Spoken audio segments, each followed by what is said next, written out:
Alors bonjour et bienvenue à cette nouvelle capsule sur les trucs et conseils au niveau du web, du marketing et de l'imprimé avec Studio Graphique. Aujourd'hui, je vais répondre à une des questions que beaucoup d'entreprises se posent. Comment optimiser mon site web pour générer plus de clients? Je vais répondre d'une façon peut-être un peu plus différente de ce que vous y attendez en vous donnant des trucs de placer telle image de telle façon, mais je vais vous y aller pour un aspect plus marketing, un aspect plus non connu des gens, le cycle d'achat de vos clients. Si je vous pose la question, est-ce que vous connaissez le cycle d'achat de vos clients? Certains d'entre vous vont dire oui, certains d'entre vous vont dire qu'est-ce que c'est un cycle d'achat? Eh bien, je vais répondre à cette question à l'instant. Le cycle d'achat d'un client, c'est le processus auquel il passe du moment où il y a une prise de conscience de ce client-là que vous existez. Et la prise de conscience qu'il a un besoin en tant que tel, plus précisément. Jusqu'au moment où il va prendre ce besoin, il va le matérialiser dans un produit ou dans un service. On va voir aujourd'hui 3 étapes qui sont à peu près le standard d'un cycle d'achat. Mais évidemment, pour certaines entreprises, il y a peut-être d'autres étapes qui vont se joindre entre ça, mais le standard va être vraiment ces 3 étapes. La première étape, c'est la prise de conscience.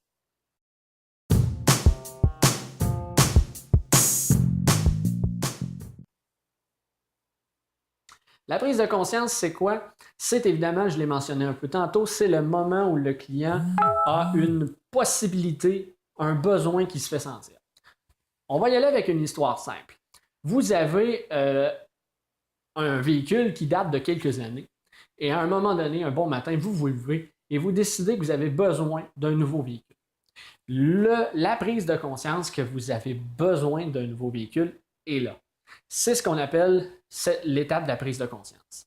C'est l'étape aussi où ce que 99%, je vous dirais même 100% des gens maintenant le font. Ils vont prendre leur ordinateur, leur cellulaire, et vont feuilleter le web à la recherche de quel modèle ils aimeraient, pourquoi et tout ça.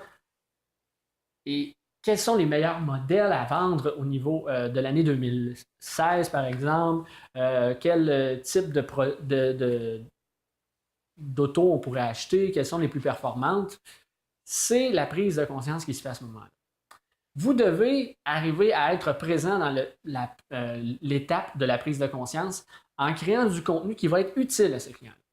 Si par exemple mon client qui cherche à acheter une nouvelle voiture recherche à savoir quels sont les meilleurs modèles de la dernière année ou quel type de véhicule serait conseillé parce qu'il est père de famille, par exemple. Eh bien, si vous créez du contenu en fonction de ce type de recherche-là, ce que ça va faire, c'est que lorsque votre client potentiel va faire les recherches, il va tomber sur votre contenu, va lire votre article, et s'il trouve l'article intéressant et utile, aura intérêt à vous faire confiance parce qu'il va dire ce vendeur-là m'a orienté vers un produit qui répond à mes besoins. Évidemment, il ne sera peut-être pas tout à fait prêt à acheter par la suite, mais il y aura une autre étape. C'est la considération.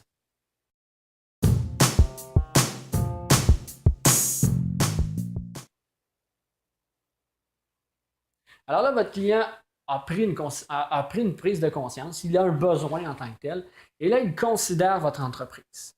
Il considère avoir à rechercher l'entreprise qui va lui permettre d'avoir le nouveau véhicule de ses rêves. Ce qu'il va faire, c'est que là, vous devez l'amener. Il est déjà sur votre site web. Il a pris conscience de votre article, il trouve intéressant que vous lui conseillez tel ou tel modèle, bon, ainsi de suite. Là, vous devez trouver une façon sur votre site web de lui démontrer qu'un modèle répond à ses besoins. En travaillant le contenu de votre site web, en travaillant l'approche de votre site web, vous allez être en mesure d'aller chercher ce client-là et de lui dire voici ce que tu aurais vraiment besoin. Il a 4-5 modèles en tête et là, vous lui dites voici ce qu'il a besoin. On prend l'exemple d'un concessionnaire automobile. Le concessionnaire pourrait créer du contenu adapté à, par exemple, tel véhicule serait pour tel type de personne. Et donc, en faisant une recherche, il se rend compte que la minivan est plus adaptée, vu qu'il est père de famille, que le véhicule sport qui est 2 portes et qui n'est pas vraiment adapté pour une famille de 3 ou 4 personnes, exemple. Vous avez maintenant amené le client à considérer tel type de véhicule. Il faut maintenant passer à la troisième et dernière étape, qui, vous l'aurez deviné, est le processus décisionnel.